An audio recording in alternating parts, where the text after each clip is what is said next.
Hello friends, welcome to my YouTube channel School of Knowledge. आज मैं आपके लिए जीव विज्ञान विषय की पाठ्य योजना लेकर आई हूं, जिसका प्रकरण है श्वसन तंत्र। आइए देखते हैं कि श्वसन तंत्र के लिए पाठ्य योजना कैसे बनाएंगे। इसके लिए एज यूजुअल सबसे पहले हम लिखेंगे, सबसे ऊपर में लिखते हैं पाठ्य योजना संख्या, फिर लिखेंगे छात्र अध्यापक या छात्र अध्यापिका का नाम, फिर लिखते हैं विद्यालय का नाम। उसके बाद लिखते हैं, एक कॉलम बनाते हैं जिसके अंतर्गत इन बिंदुओं को लिखा जाता है। पहला दिनांक, फिर कक्षा, विषय, उपविषय, चक्र और अवधि। इन बिंदुओं को लिखने के बाद फिर लिखते हैं प्रकरण। तो प्रकरण है हमारा श्वसन तंत्र। इसके बाद नंबर आता है उद्देश्य का। तो उद्देश्य दो तरह के दिए जाते हैं, एक होता है सामान्य उद्देश्य, दूसरा विशिष्ट उद्देश्य। सामान्य उद्देश्य विज्ञान विषय से संबंधित होता है, जिसको मैंने डिस्क्रिप्शन बॉक्स में लिख दिया है। दूसरा उद्देश्य है विशिष्ट उद्देश्य, जो कि प्रकरण से संबंधित होगा। प्रकरण क्या है हमारा? श्वसन तंत्र। तो इस उद्देश्य में हमारे श्वसन तंत्र को लेके उद्देश्य को लिखेंगे। तो क्या कैसे लिखेंगे, आइए देखते हैं। तो पहला विशिष्ट उद्देश्य है ज्ञानात्मक उद्देश्य। ज्ञानात्मक उद्देश्य के अंतर्गत हम लिखते हैं कि छात्र श्वसन तंत्र का ज्ञान प्राप्त कर सकेंगे, छात्र श्वसन तंत्र की प्रक्रिया का ज्ञान प्राप्त कर सकेंगे। ठीक है। दूसरा उद्देश्य है बोधात्मक उद्देश्य। इसके अंतर्गत लिखेंगे कि छात्र श्वसन तंत्र को समझ सकेंगे और छात्र श्वसन तंत्र की से संबंधित अंगों को जान सकेंगे। फिर तीसरा क्रियात्मक उद्देश्य है कि छात्र श्वसन तंत्र को बता सकेंगे और छात्र श्वसन तंत्र की क्रियाविधि को समझा सकेंगे। ये था हमारा शिक्षण बिंदु, विशिष्ट उद्देश्य था। ठीक है। इसके बाद नंबर आता है सहायक शिक्षण सामग्री का। सहायक शिक्षण सामग्री में हम लिखते हैं कि हमें क्या चाहिए, श्वसन तंत्र से संबंधित चार्ट पेपर। फिर नंबर आता है पूर्व ज्ञान का। तो इसमें हम लिखते हैं कि छात्रों को श्वसन तंत्र से संबंधित प्रकरण की सामान्य जानकारी है। ठीक है। उसके बाद नंबर आता है पाठ प्रस्तावना का। पाठ प्रस्तावना से ही प्रकरण निकाला जाता है। तो आइए देखते हैं कि प्रकरण निकालने के लिए किस तरह से प्रश्नों का निर्माण करेंगे। तो इसके लिए सबसे पहले एक एज यूजुअल एक टेबल बनाते हैं। टेबल बनाएंगे, उसके अंतर्गत हम लिखते हैं कि जीवित रहने के लिए हम क्या करते हैं। शिक्षिका प्रश्न करती है। टेबल में तो हमने देख लिया कि सबसे ऊपर क्रम संख्या, फिर छात्र अध्यापक या छात्र अध्यापिका कथन लिखेंगे, फिर छात्र कथन लिखेंगे। फिर शिक्षिका प्रश्न करती है कि जीवित रहने के लिए हम क्या करते हैं। छात्र क्या जवाब देंगे कि हम सांस लेते हैं, भोजन करते हैं। फिर हमारा दूसरा क्वेश्चन बनेगा कि सांस लेने को दूसरे शब्दों में हम क्या कहते हैं। तो दूसरे शब्दों में हम कहते हैं श्वसन करना। फिर तीसरा प्रश्न हमने श्वसन को लेके बना लिया कि श्वसन में क्या होता है। तो छात्र क्या जवाब देंगे, श्वसन में ऑक्सीजन को शरीर के अंदर लेते हैं तथा कार्बन डाइऑक्साइड को बाहर निकालते हैं। फिर हमारा अगला क्वेश्चन कि ऑक्सीजन को अंदर लेना तथा कार्बन डाइऑक्साइड को बाहर निकालने में कौन कौन से अंग भाग लेते हैं। तो छात्र क्या जवाब देंगे, नाक, श्वास नली, फेफड़ा आदि जो है भाग लेते हैं। फिर हम क्या कहेंगे, फिर हम कहेंगे कि नाक, श्वास नली, फेफड़ा आदि सब मिलकर क्या बनाते हैं। तो हम क्या बता दिए कि छात्र की ये श्वसन तंत्र बनाते हैं। फिर अगला क्वेश्चन कि श्वसन तंत्र किस प्रकार कार्य करता है। तो छात्र क्या होगा, यहाँ पे मौन हो जाएंगे।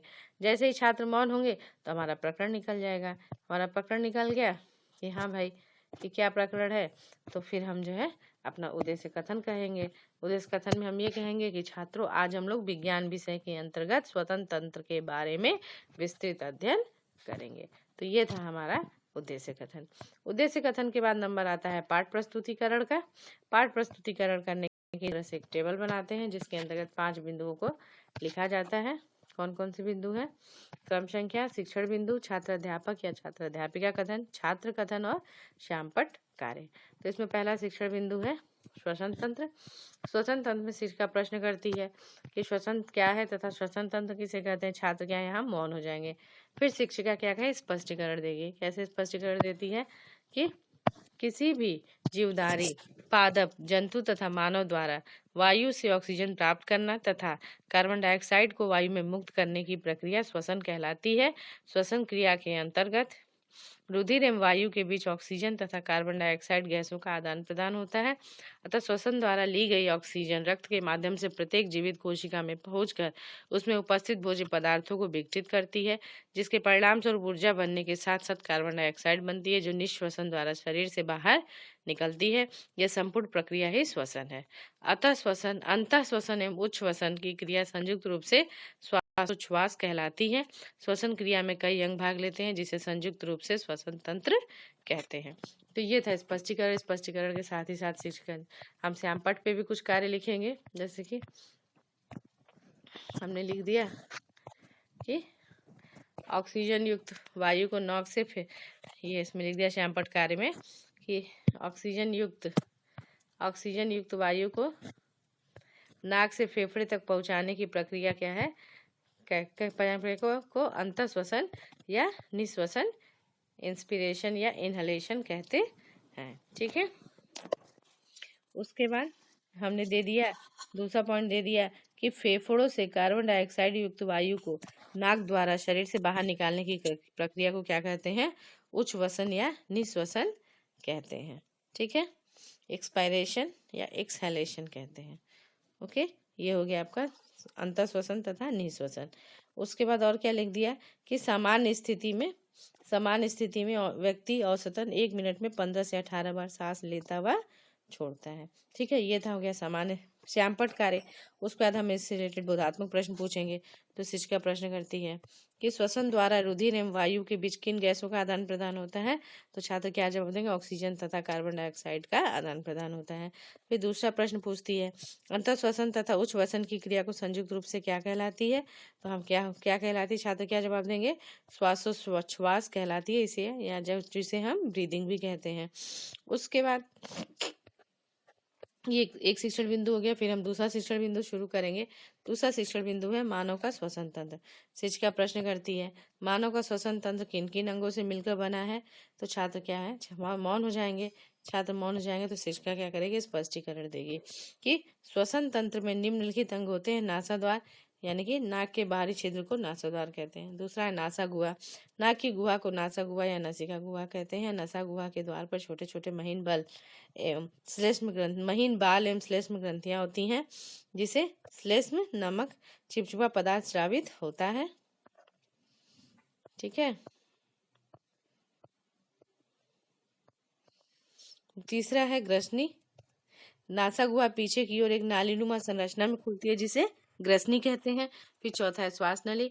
ये नलिका जैसी संरचना होती है जो 2 शाखाओं में बढ़ जाती है, जिन्हें श्वसनिया कहते हैं। प्रत्येक श्वसनी अपनी ओर के फेफड़े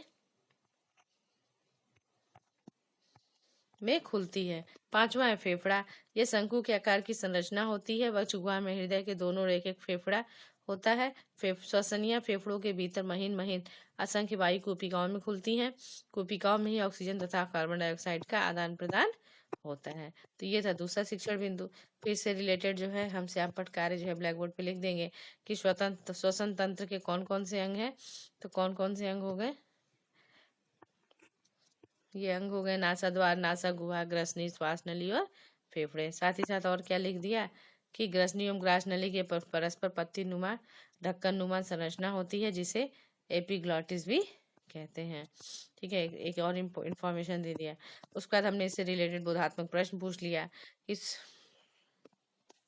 श्वसन तंत्र में सम्मिलित अंगों के नाम लिखिए। तो छात्र क्या जवाब देंगे, नासाद्वार, नासा गुहा, ग्रसनी, श्वास नली और फेफड़े। उसका दूसरा क्वेश्चन पूछती है कि ऑक्सीजन तथा CO2 गैसों का आदान प्रदान कहाँ होता है। तो छात्र क्या जवाब दे देंगे, कूपिकाओं में होता है। ठीक है, ये था दूसरा शिक्षण बिंदु। फिर नंबर आता है तीसरे शिक्षण बिंदु का। तीसरे शिक्षण बिंदु है हमारा श्वसन प्रक्रिया। तो शिक्षिका प्रश्न करती है कि मानव में श्वसन प्रक्रिया को समझाइए। छात्र क्या है, मौन हो जाएंगे। फिर शिक्षिका स्पष्टीकरण देगी। अंतर श्वसन में ली गई ऑक्सीजन युक्त वायु नासाद्वार से नसिका की गुहा में प्रवेश करती है। नासा गुहा से होते हुए वायु ग्रसनी में पहुंचती है। ग्रसनी से होते हुए श्वास नली की दोनों शाखाओं में दाएं श्वसनी तथा बाएं श्वसनी द्वारा दाएं व बाएं फेफड़ों में जाती है। अतः श्वसन में ली गई ऑक्सीजन कोशिकाओं में उपस्थित ग्लूकोज को कार्बन डाइऑक्साइड एवं जल में विखंडित कर देती है। इस क्रिया में ऊर्जा मुक्त होती है, जिसका उपयोग जैविक क्रियाओं कौन कौन सी जगह, पाचन क्रिया, श्वसन क्रिया, उत्सर्जन आदि में होता है। यह पूरी प्रक्रिया कोशिका में होती है, अतः इसे कोशिकीय श्वसन भी कहते हैं। तो जो रिएक्शन हो रहा है वो भी लिख के दिखा दिया कि ग्लूकोज का मॉलिक्यूल है और वो CO2 के साथ रिएक्शन कर रहा है। ऑक्सीजन के साथ ग्लूकोज का मॉलिक्यूल ऑक्सीजन के साथ रिएक्शन करके क्या रिलीज कर रहा है, कार्बन डाइऑक्साइड और वाटर। साथ ही साथ और क्या रिलीज कर रहा है, ऊर्जा रिलीज कर रहा है। तो ये थी प्रक्रिया श्वसन की। ठीक है, फिर इसके साथ साथ जो इससे रिलेटेड आपका श्यामपट्ट कार्य है वो भी लिख के दिखा देंगे। क्या लिख के दिखा देंगे, कैसे हो रहा है श्वसन प्रक्रिया की नासा द्वार से नासा गुहा में जा रही है, नासा गुहा से ग्रसनी में, ग्रसनी से श्वास नली में, श्वास नली से श्वसनिया, फिर उसके बाद नंबर आ गया फेफड़े में। तो ये है आपका कैसे जा रही है, ये हमने दिखा दिया। उसके बाद साथ ही साथ लिख दिया कि डायफ्राम वच गुहा को उदर गुहा से अलग करती है। ठीक है, उसके बाद इससे रिलेटेड हमने बोधात्मक प्रश्न पूछ लिया कि ग्रसनी से होते हुए ऑक्सीजन युक्त वायु कहाँ जाती है, तो छात्र क्या जवाब देंगे, श्वास नली में जाती है। फिर हमने दूसरा प्रश्न पूछा कि श्वसन प्रक्रिया में ऊर्जा मुक्त होती है या खर्च होती है, तो छात्र क्या जवाब देंगे, ऊर्जा मुक्त होती है। तो ये थे हमारे 3 शिक्षण बिंदु।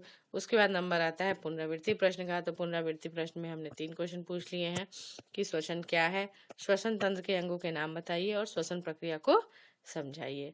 फिर नंबर आता है श्यामपट्ट सारांश का। तो श्यामपट्ट सारांश में हमने शॉर्टकट में लिख दिया कि श्वसन क्या है, यह एक रासायनिक क्रिया है जिसमें ग्लूकोज के अणु कार्बन डाइऑक्साइड तथा जल में अपघटित हो जाते हैं तथा ऊर्जा मुक्त होती है। तो ये हमने रिएक्शन भी दिखा दिया है और हमने साथ ही साथ दिखा दिया है श्वसन तंत्र के अंगों के नाम भी लिख के बता दिए हैं कि नसिका द्वार, नासा गुहा, श्वास नली और फेफड़े जो है ये सारी अंग है उसके।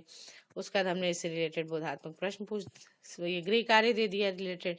क्या गृह कार्य दे दिया कि श्वसन क्या है तथा श्वसन तंत्र से संबंधित श्वसन तंत्र से आप क्या समझते हैं, पढ़कर आना है। तो ये था हमारा गृह कार्य। ठीक है, अगर आपको मेरी वीडियो अच्छी लगी है तो प्लीज इसे लाइक करें, शेयर करें और मेरे चैनल को सब्सक्राइब करें। आज के लिए बस इतना ही। अगले वीडियो में आपसे फिर मुलाकात होगी, तब तक के लिए धन्यवाद।